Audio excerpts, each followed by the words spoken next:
about time you showed up. We got work to do. This is my 1981 Chevy Malibu. We erased it, we broke it, we fix it, rinse and repeat.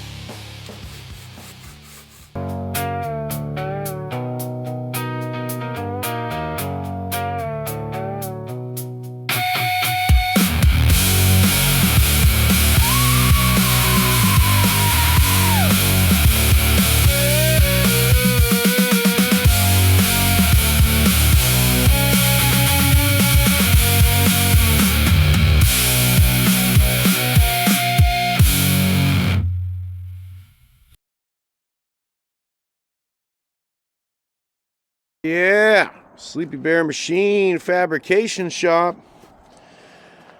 Back on the 1981 G-Body Malibu dirt track car.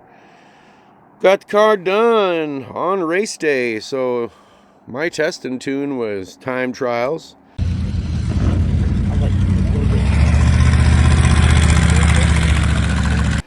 First heat.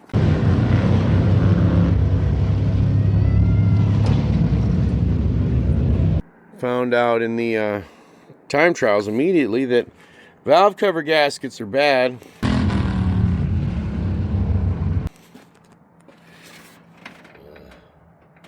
That's oil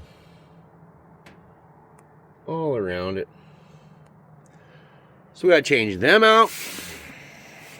Found out also, let's pop this in. Intake manifold gaskets are bad. It was pooling up oil, and so that needs changed. Also found out that I think it's this one. One of my intake manifold bolts is stripped out, so we got to fix that. And then also oil in the coolant. Well, it's water, but that means two things. We're going to ignore the big fat one that we really don't want, which is cracked block, cracked head. It's definitely not that. We're going to, no, it's not that. Definitely not. Head gaskets. So we got ourselves a whole box of goodies here. What's fun is in this box, I already took into the shed the flat. You get a gasket set, comes on a flat. I bought a gasket set that had brand new head gaskets, valve cover gaskets, intake manifold gaskets, exhaust manifold gaskets. Actually, all the gaskets for, yeah, I think it's just mostly a rebuild kit. But this box was sitting in the back seat of the shop car. And where I live, we have what's called dip netting season, and it becomes crazy with traffic, and people, when they pull in, think I'm going fishing, so they take their brain and they throw it in the weeds as soon as they get into town and drive like morons. I got cut off, slammed on the brakes, the box fell forward. It's kind of hard to see through the package, but it kicked the hell out of these right here at the top. And once you bend, yeah, you can see it. Once you bend a head gasket, you're done. So now we have these, which is actually better because performance. Yes, sir. They're actually thicker than the ones that I bought. Well, my sponsor, one of my race cars sponsors, bought them for me. And then kinked them. So one of my other race cars sponsors gave me this set of new ones. But woo, breaking stuff, fixing it, rinse and repeat. I'm gonna get the valve covers. I'm gonna start with the carburetor. Get the carburetor off. Get the distributor out. And start from there and start peeling this thing apart. This motor did sit in that crushed truck that my old shop reconfigured for me.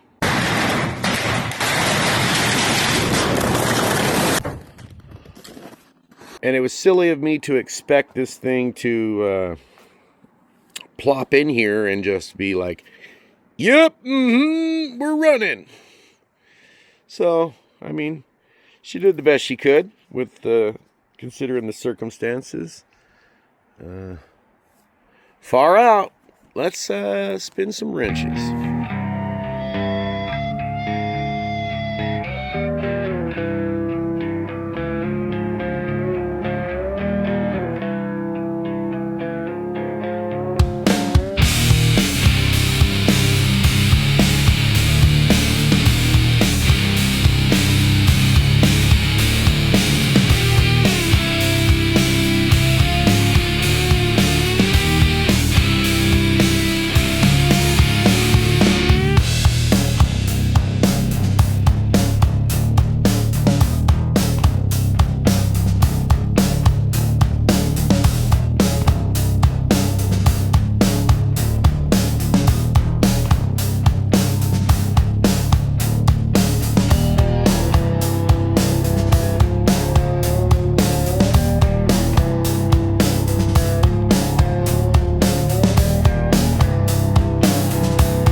We got updates. Valve covers are off. Intake manifold is off. I mean, all the valves and everything look pretty good. I got some little bit of junk floating around in the top here still. Mostly just sludge, I think, from it sitting as long as it did.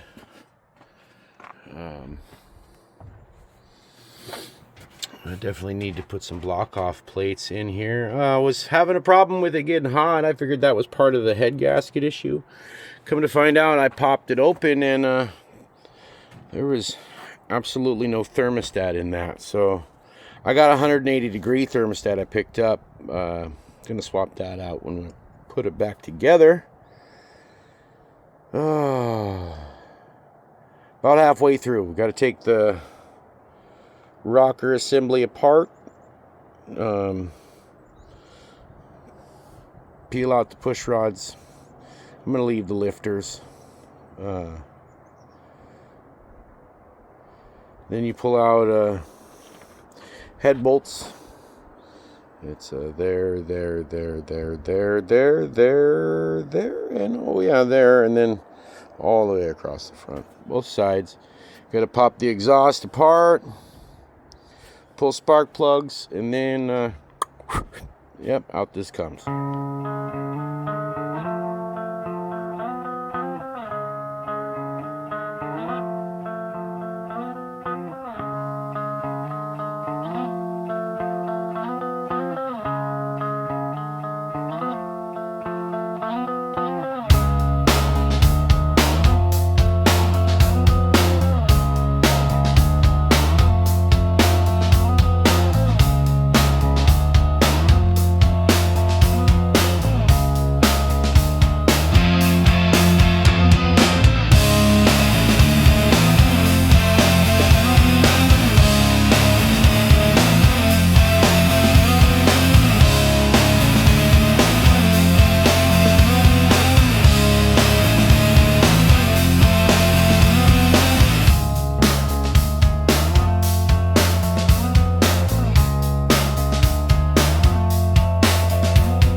So, black pistons.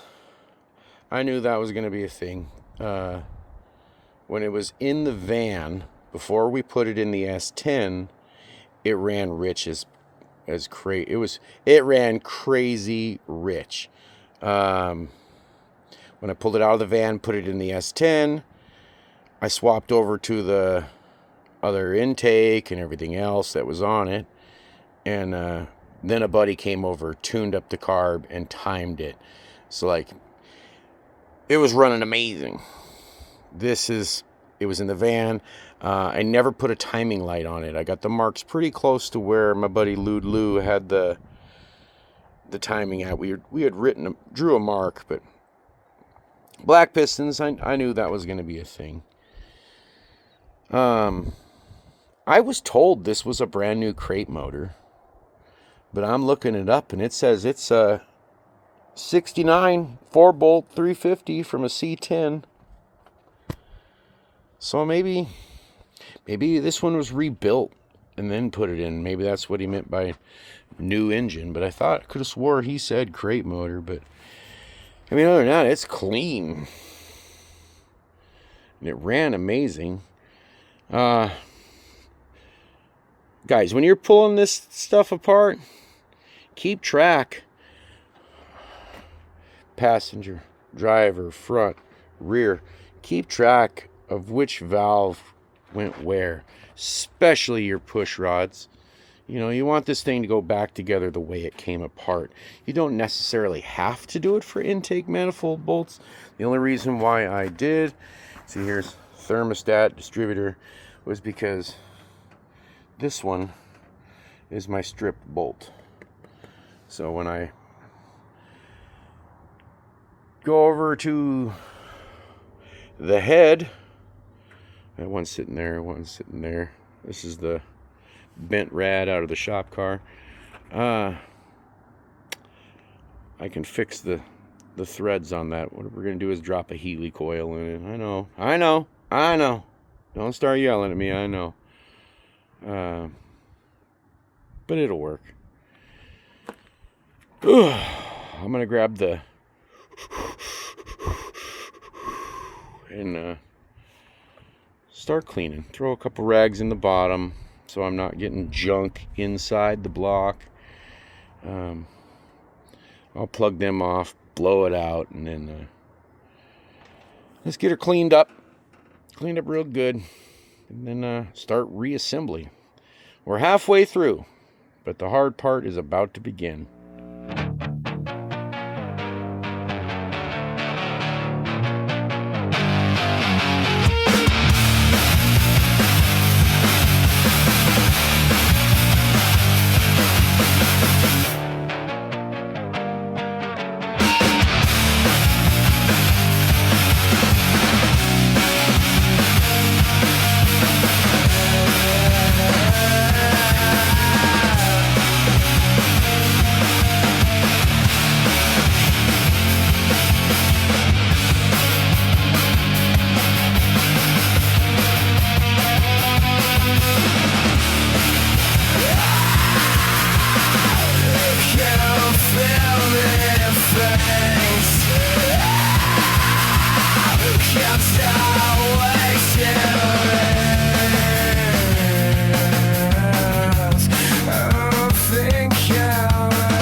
Got out the mobile work table, which is different than the mobile welding table.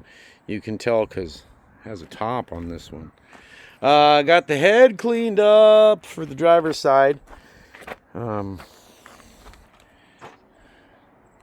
me see if I can show you here. This hole,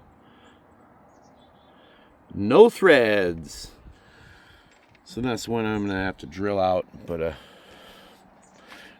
fix in it. Cleaned up the valves, cleaned up the mating surface. The block is all cleaned up the pistons, blew it all out. We're gonna have to, I'm gonna change oil anyway, spray it down and brake clean and change the oil, but it ran great. It's gonna run even better now that it'll actually have the correct tuned carburetor and it will be timed correctly. I got one more head to do, but next, due to the magic of the internet, that head will be done, and you're gonna watch me we're gonna start putting it back together. Put the head gaskets in it, set the heads down, start torquing the head bolts. And then I got to put the rockers in and the push rods. Reassembly. Well, I got an update. The neighbor came by. I needed a drill bit, and he had one for me, and he didn't want to be on the camera. That's his wheeler leaving now.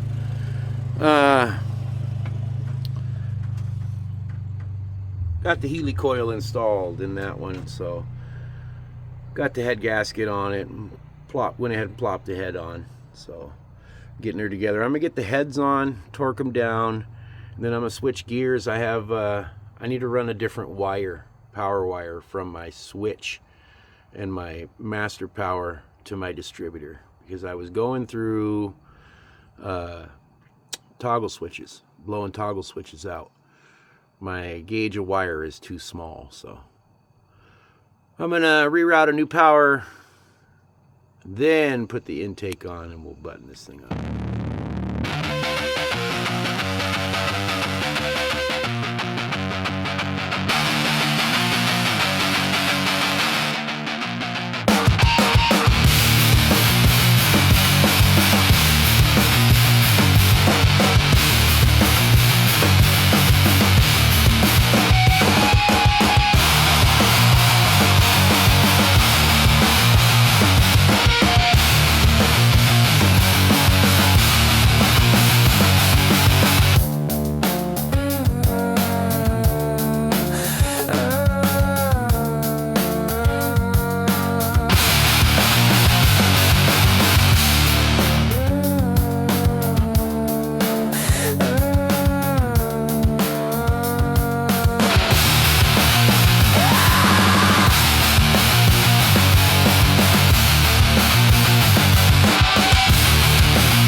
Alright, heads are now torqued down.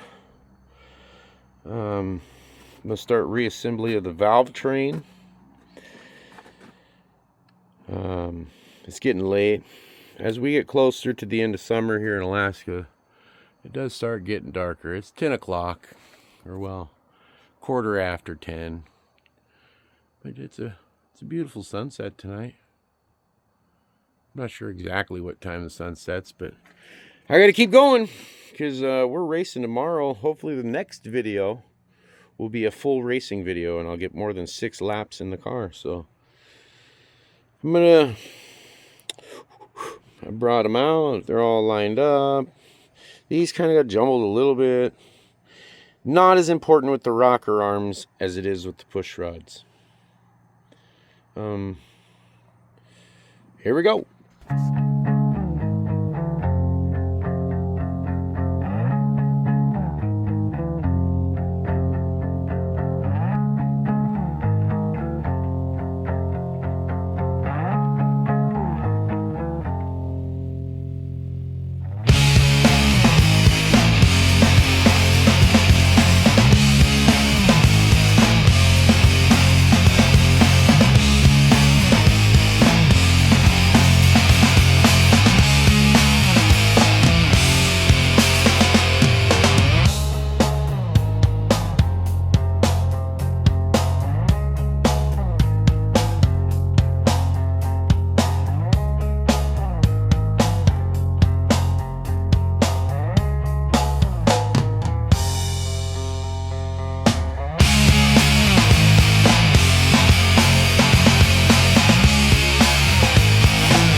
So hyperlapse was a little shaky. So this is my tripod because I let somebody else borrow Pete. You know, he's on vacation, bastard.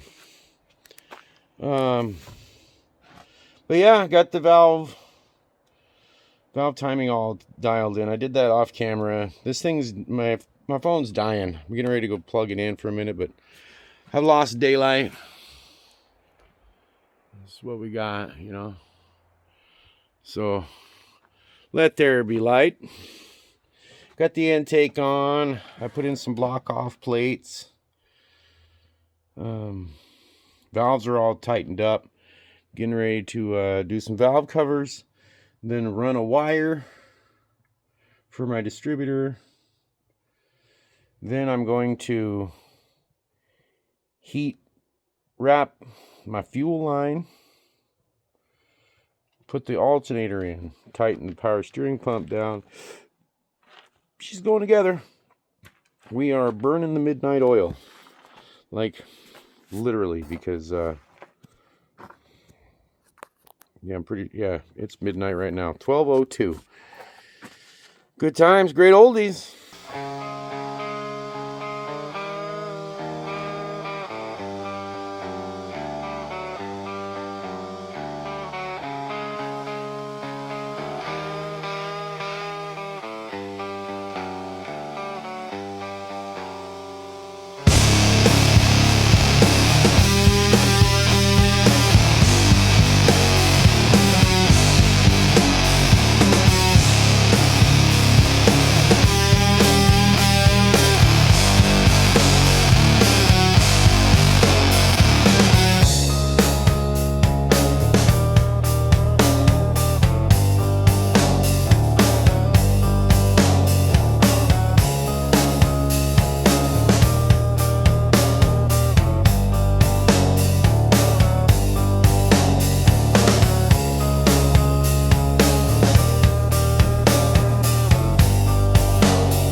We got updates.